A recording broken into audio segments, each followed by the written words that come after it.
Bem, estamos de volta com o argumento agora para conversar com o presidente da Companhia Docas do Pará, CDP, Parsifal Pontes. Presidente, é um prazer tê-lo aqui, muito obrigado por ter vindo. É um prazer estar com você aqui. Bem, a gente, infelizmente, ainda tem dificuldade de falar em CDP e não lembrar do naufrágio do Aidar lá no Porto de Barcarena, de Vila do Conde. Me parece que vai fazer um ano agora em outubro. Sim, faz um ano agora.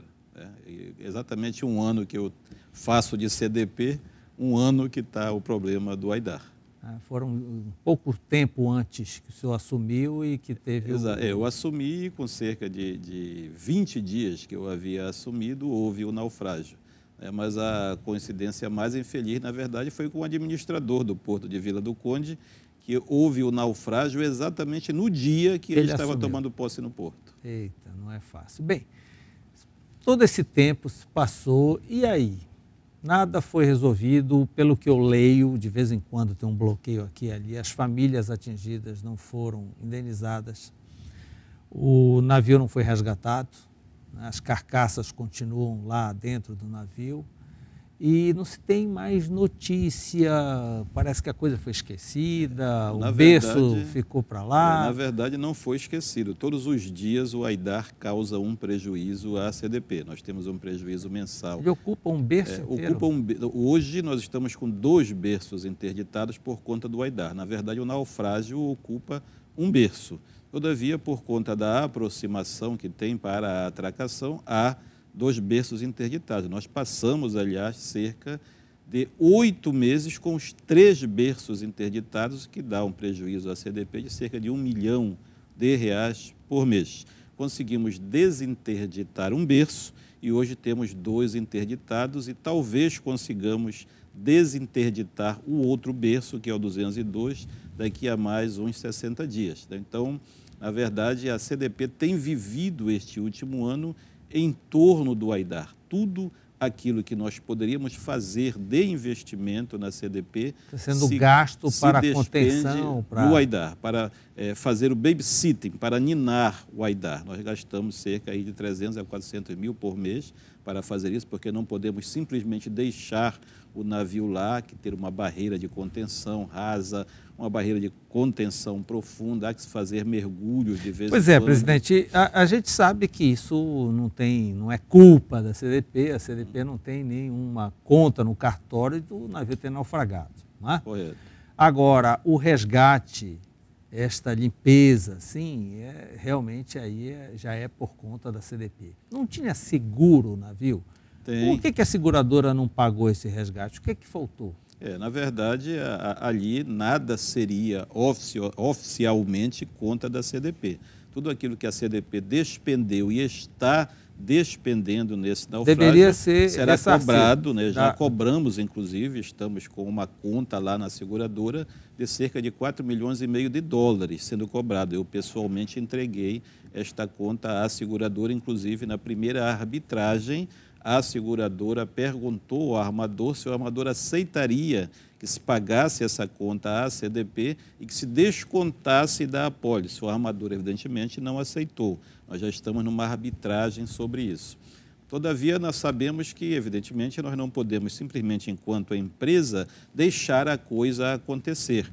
Então, na verdade, nós já retiramos a carcaça de dentro do navio, não há mais carcaça no navio. Ou seja, todo o risco ambiental já está absolutamente impedido, né? Houve no início uma questão ambiental e a CDP respondeu prontamente. A CDP gastou cerca de 10 milhões de reais nos 3 primeiros meses. Óleo, né? Na questão do óleo. O navio estava totalmente abastecido para começar a viagem.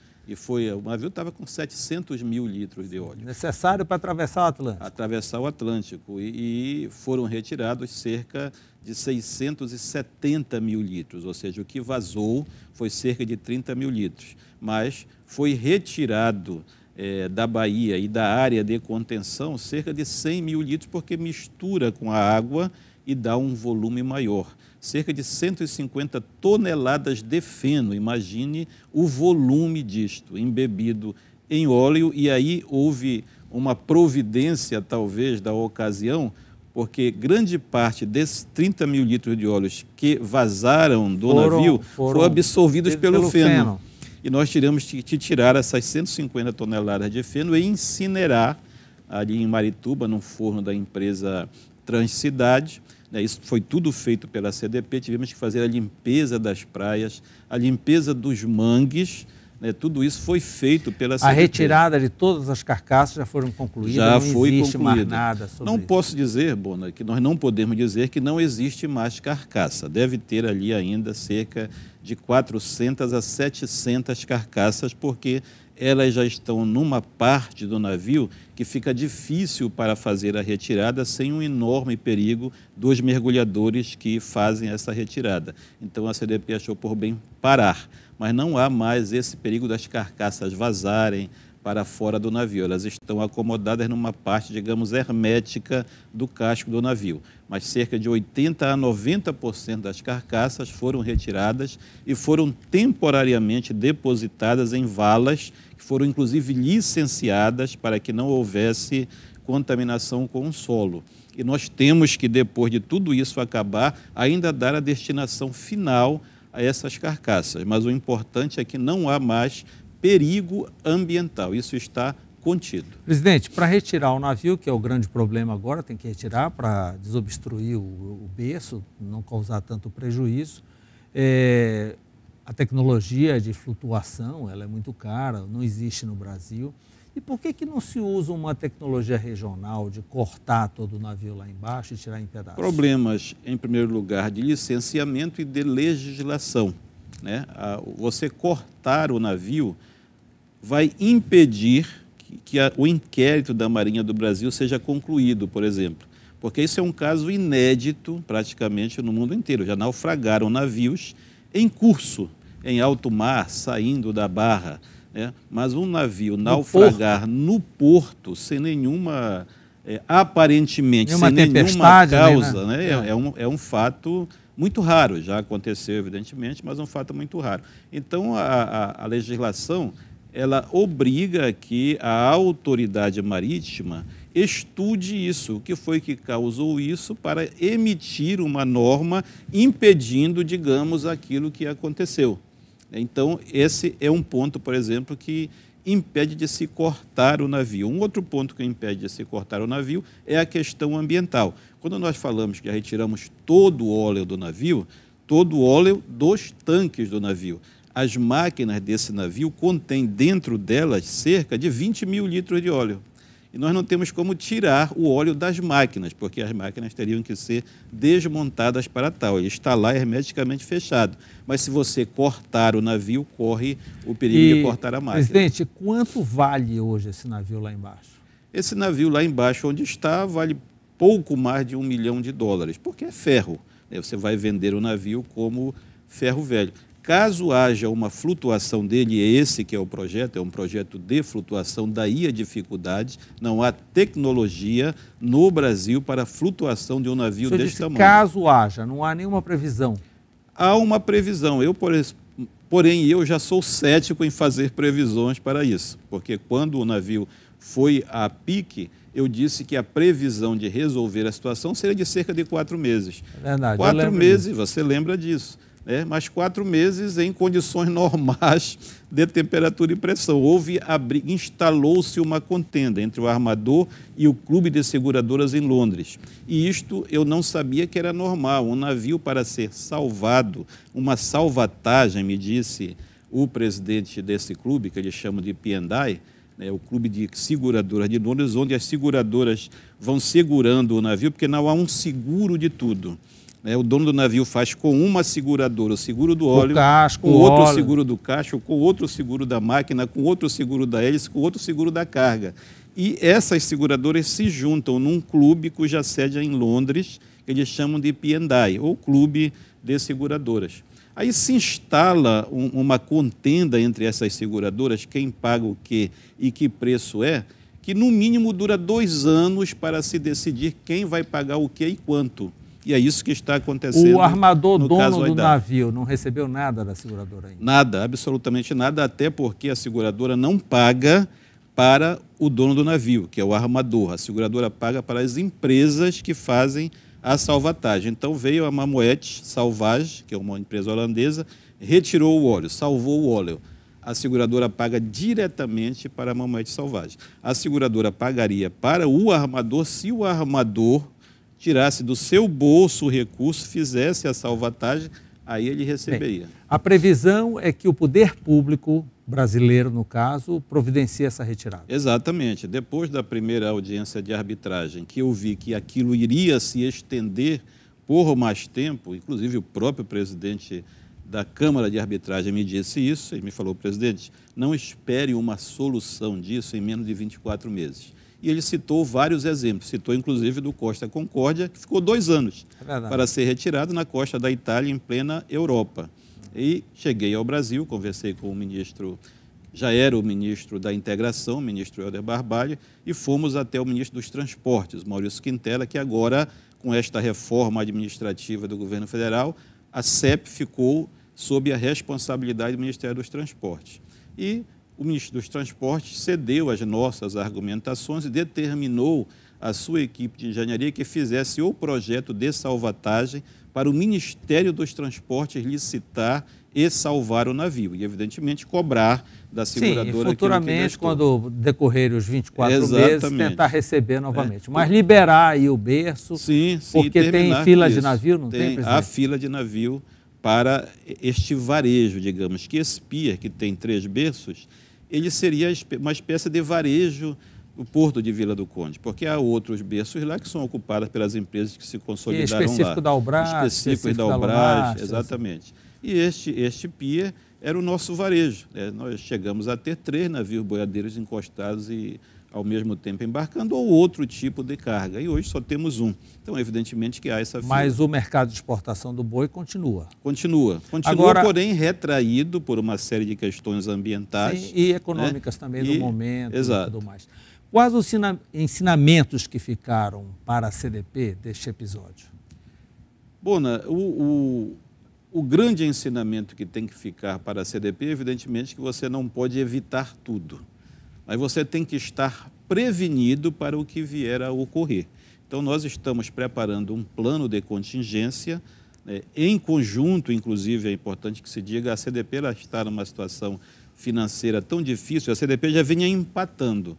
Com este problema, nós fechamos com um prejuízo no ano passado de cerca de 20 milhões de reais. Eu tive que cortar, como presidente da CDP, uma série de contratos, fazer uma série de contingências dentro da empresa para ver se esse ano nós pelo menos empatamos. Então a CDP ficou com dificuldade de atender às exigências que se colocaram para o embarque de carga viva no porto devido a este acidente. Exigências que são justas por parte do órgão ambiental, né? Para que se previna, para que se tenha dentro do porto uma empresa, né, ou várias empresas que respondam imediatamente a esta situação. Este plano de contingência que nós estamos apresentando, já estamos concluindo para apresentar a SEMAS, está sendo doado para a CDP pela ABEG, que é a Associação Brasileira de Exportadores de Gado, está custando para a ABEG cerca de 2 milhões de reais. E nós, CDP, teríamos dificuldades para pagar esse plano. Agora, presidente, o que falta para resolver o caso das famílias que foram impactadas pelo episódio? Isso é muito complexo, bom, na medida em que é difícil você identificar quem realmente foi atingido pelo naufrágio. Sim, mas isso o Ministério Público não já fez uma relação? Não, fez uma relação, todavia, esta própria relação é contestada pelo próprio pessoal que foi atingido, porque o que ocorre, e o discurso deles é correto, né? Há pessoas que foram mais atingidas do que outras. Então, essas pessoas que foram mais atingidas não concordam em receber a mesma coisa daquele que então, toda reunião que se faz dá confusão, né? É algo muito complexo de você precificar isso. E isso vai decorrendo aí o tempo. Sim. O Ministério Público está ciente da coisa, está participando. O próprio Ministério Público já fez reuniões, inclusive, e agora mesmo as empresas, inclusive a CDP, fizeram uma proposta de acordo para o Ministério Público Federal e nós estamos tentando fazer esse acordo. Presidente, nós vamos a um breve intervalo. Na volta eu queria falar... Bem, estamos de volta com o Argumento, a nossa conversa com o presidente da CDP, Companhia de Docas do Pará, Parsifal Pontes. Presidente, como nós falamos no bloco anterior, um detalhe que é interessante entre os empresários, de um modo geral, é reclamar da alta burocracia nos portos brasileiros, para desembaraçar alguma mercadoria, alguma coisa nos portos brasileiros. e isso acaba atrapalhando o comércio exterior e assim por diante. Lógico que o Porto de Belém está incluído nessa reclamação. O que fazer para resolver essa questão? É preciso que haja um novo marco regulatório que equipare a legislação a qual os TUPs, que são os terminais de uso privado, se submetem ao porto público.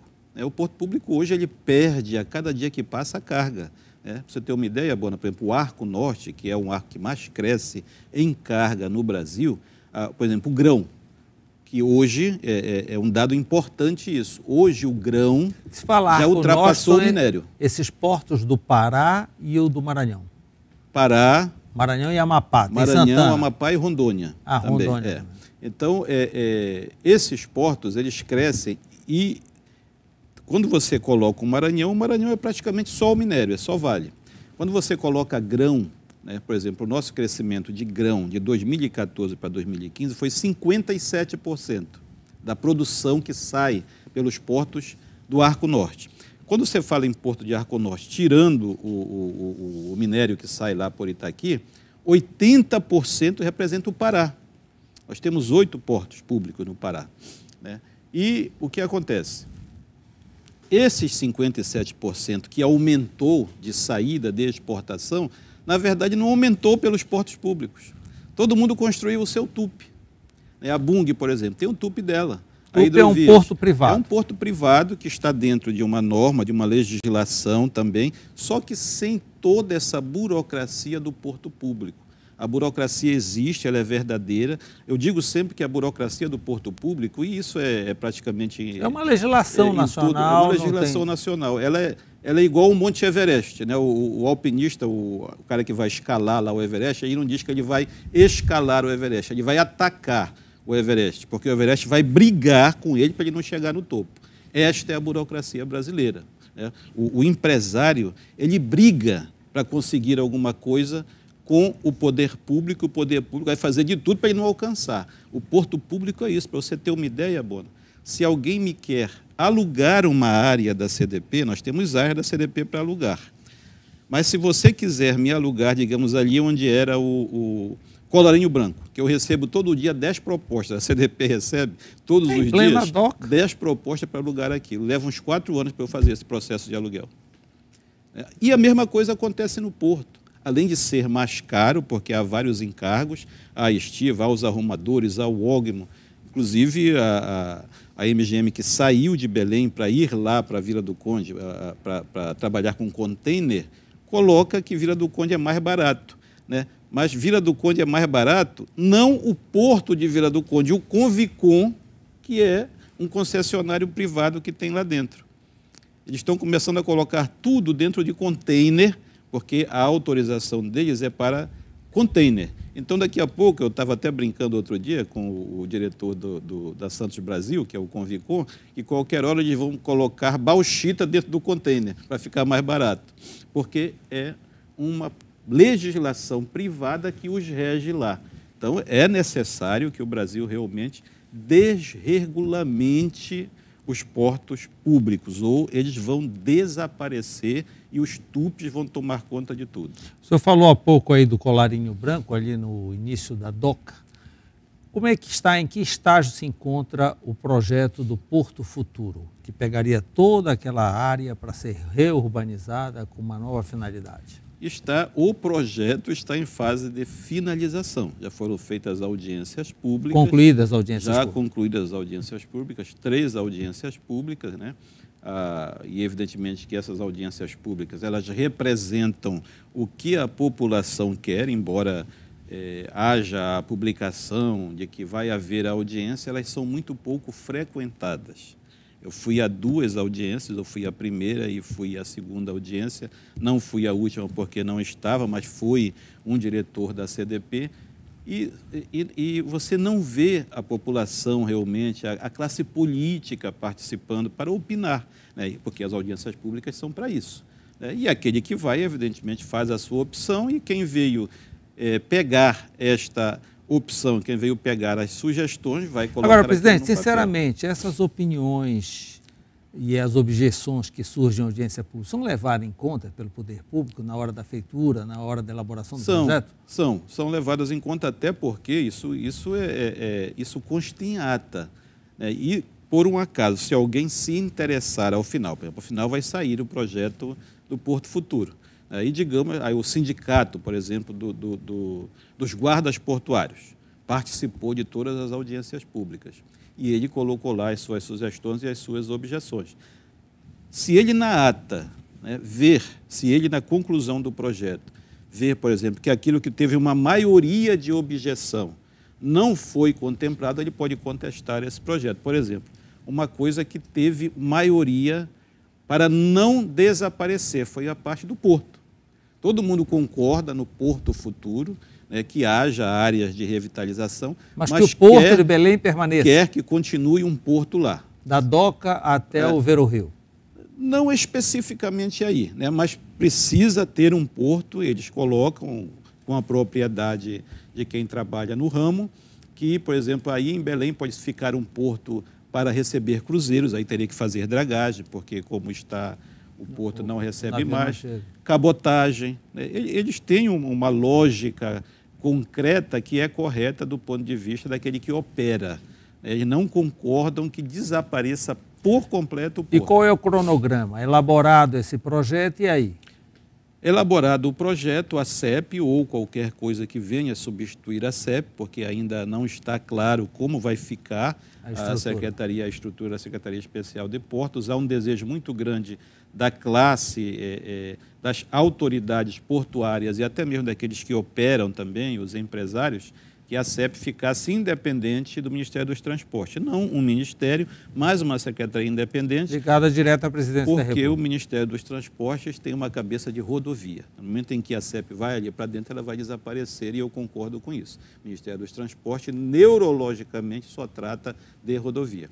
Então, isso pronto, a CEP, ou quem o valha, pode delegar para a CDP a licitação da PMI, porque isso vai se transformar numa proposta de manifestação de interesse, que é a PMI. Ou a própria CEP o faz. Mas nada disso está definido, então não existe ainda um cronograma? Não existe. O cronograma existe para a entrega do projeto, que deve ser até agora o final do mês de outubro. Esse projeto tem que estar entregue, no caso agora, para o Ministro dos Transportes. Aí o Ministro dos Transportes vai delegar para a CDP, licitar a PMI, ou o próprio Ministério o faz. Presidente, as licitações, já houve 3 marcadas para licitar portos de Belém, Outeiro e Santarém. Correto. Não é isso? E em cima da hora não aparece ninguém, aí é desmarcado. O que está errado? O edital está errado, a cobrança está errada, ninguém tem interesse nesses portos? A modelagem. Tem interesse. Como eu lhe disse há pouco, o Arco Norte é o que mais cresce em carga. Todo mundo está fazendo um porto. Para você ter uma ideia, Itaituba já tem 5 portos funcionando e tem 19 pedindo licença à ANTAQ para funcionar há mais de 2 anos na ANTAQ. Se fosse desburocratizado, Itaituba, lá Miritituba, já estaria com cerca de 15 portos funcionando. TUP não é nem porto público. Você vê como é tão morosa a administração pública. TUP é uma sigla de quê? Terminal... TUP é o terminal de uso privado, né? Que é um porto que o empresário faz ou para exportar sua própria carga. Ou ele pode vender aquele espaço. Pode vender o espaço, pode alugar o espaço. É um terminal de uso privado. Que a única diferença para o porto público é de que é desburocratizado, né? Mas a área é alfandegada, é gerida pela CDP, sim. A CDP recolhe as taxas e assim por diante. No caso do TUP, não. No caso não tem nem taxa da CDP? Não, há apenas, nada, absolutamente nada. A CDP receberia, em tese, a outorga. Por exemplo, voltando à questão então, no futuro próximo, a CDP vai ser enforcada por TUPs. Se não desburocratizar, se a CDP não puder concorrer de igual para igual, CDP, qualquer autoridade portuária do Brasil, se não puder concorrer de igual para igual com os TUPs, vai desaparecer. Só quem não pode, por exemplo, sair de Vila do Conde é a Brás, a Lunorte, a Hidro, porque estão com todo o seu sistema lá. Mas quem puder sair, sai, e quem puder não vir, não vem. por causa do problema do marco regulatório, que é péssimo. Nós temos um péssimo marco regulatório. A minha impressão é que o governo não quis enfrentar a privatização dos portos públicos por conta de uma série de problemas até ideológicos que o PT tinha, né, resolveu enfrentar dos aeroportos e outros locais, mas o porto público tem sindicatos fortes, é uma questão histórica. Não quis enfrentar esse problema e resolveu comer pelas beiradas, foi autorizando tupes. Quanto mais tupe surge, menos carga o porto público vai ter. Aí, o problema que você me perguntou, qual é o problema aí? É modelagem, é o erro de se fazer coisas em Brasília para valer para o Brasil todo. Lá em São Paulo, essa modelagem serve, tanto que vendeu tudo quando leiloou. Por quê? Porque em São Paulo não tem área. E quando tem, é estupidamente caro. Um metro de porto em São Paulo é uma fortuna. Justamente o contrário daqui. Aqui tem área suficiente. Como é que algum empresário vai participar de um leilão desse para adquirir uma área em Santarém por 50 milhões de reais, que ele tem que cumprir uma série de exigências, investir mais 150 milhões lá, e em 20 anos não é mais dele. Ele tem novamente que se submeter a um novo processo licitatório. Mas com uma nova modelagem, tem previsão de uma nova data? Com certeza, se, digamos, a nova modelagem abdicar da outorga, está aqui o porto, está aqui a área, faça, isso vai gerar emprego, isso vai baixar o custo do Brasil, isso vai aumentar a exportação, vai aumentar o recolhimento de imposto para o Brasil e para o Estado. Então, o senhor acredita que ainda este ano? Há a expectativa de que ainda este ano isto ocorra. O que há é uma contenda interna pela modelagem. Há aqueles que, mas não, isso aqui a gente pode cobrar ao menos 10 milhões. Eu já sou o contrário. Eu acho que se nós pudéssemos pagar para alguém vir, nós deveríamos pagar, porque isso, com certeza absoluta, gera divisas para o Estado e para a Federação. Então, nós temos que oferecer a área. Está aqui a área. Tá? Constrói aí o que tu tens que construir e me paga aí um aluguelzinho por mês, porque isso vai gerar emprego, vai gerar imposto, né? Então as pessoas não querem se desapegar desse modelo. Esse modelo não funciona para o Estado do Pará, porque qualquer empresário compra uma área por 200 mil na beira da Baía de Guajará e faz o seu porto, faz o seu tupe. Presidente, só para concluir, aquela área da CDP na Arthur Bernardes, lá em Miramar, isso está incluído no projeto do Porto Futuro? Sim. Tem alguma previsão para lá? Está incluído no projeto total do Porto Futuro. A sede da CDP, que é histórica, também está incluída? A sede da CDP está incluído no bojo, mas, digamos, aquilo que eu pensaria para a sede da CDP e que muitos outros dentro da própria CDP concordam, que a CDP hoje não é mais funcional. Aquele prédio, como é um prédio tombado, ele... Não pode pôr uma refrigeração. Você não pode mudar nem o elevador. Eu posso mudar lá. O elevador ele quebra toda semana, que é um elevador que tem 50 anos. Não tem mais a peça. Quando o elevador quebra, a gente tem que mandar fazer a peça ainda no torneiro. Então, é complicado para você ficar dentro daquele prédio. Então, aquele prédio deveria ser transformado num museu, a meu ver, e a CDP procurar, dentro do próprio porto, naqueles galpões de fronte, fazer a sua sede ali. Desalfandegar aquele galpão de fronte ali, porque nós não podemos... Se nós formos levar a CDP para dentro do porto, de um porto alfandegado, aumenta a folha da CDP em 40%. Mas lá com o projeto o Porto Futuro implantado, será desalfandegado aqueles armazéns? Aquela área todos, sim. Né? E a nossa proposta é que se mudasse a CDP para um daqueles armazéns. Ou fizesse... Há uma proposta anterior a eu estar presidente da CDP, que seria fazer a sede da CDP ali onde é o Colarinho Branco, que eu discordo, porque ela é uma área muito privilegiada. A CDP pode auferir muitos recursos dali. Então, aqueles armazéns que tem bem de frente, por exemplo, a continuação da Estação das Docas, aquele primeiro armazém, caberia toda a CDP ali dentro. Presidente, muito obrigado por todas essas informações. Faço votos que consiga resolver essa questão do AIDA. Isso vai ser amplamente divulgado quando completar um ano. Qual foi a data exata de outubro? Foi 5 de outubro. 5 de outubro, dia da posse do ministro dos Portos. Dia da posse do ministro dos Portos, véspera de Sírio e tudo mais. Então 5 de outubro ganhará uma mídia sem sombra de dúvida. Espero que se consiga solucionar isso. Se Deus quiser. E que o episódio tenha trazido realmente ensinamentos, né? A CDP Sim, agora claro, está preparada para isso. Se tira ensinamentos disso, evidentemente, para não evitar, mas prevenir, talvez. Isso. Muito obrigado pela entrevista. Muito obrigado a você. Obrigado pela sua companhia. Na próxima terça-feira, a RBA transmitirá o primeiro debate televisivo com os candidatos a prefeito de Belém. E na semana seguinte, o argumento voltará sempre no mesmo horário, às 10h30 da noite. Tchau e obrigado.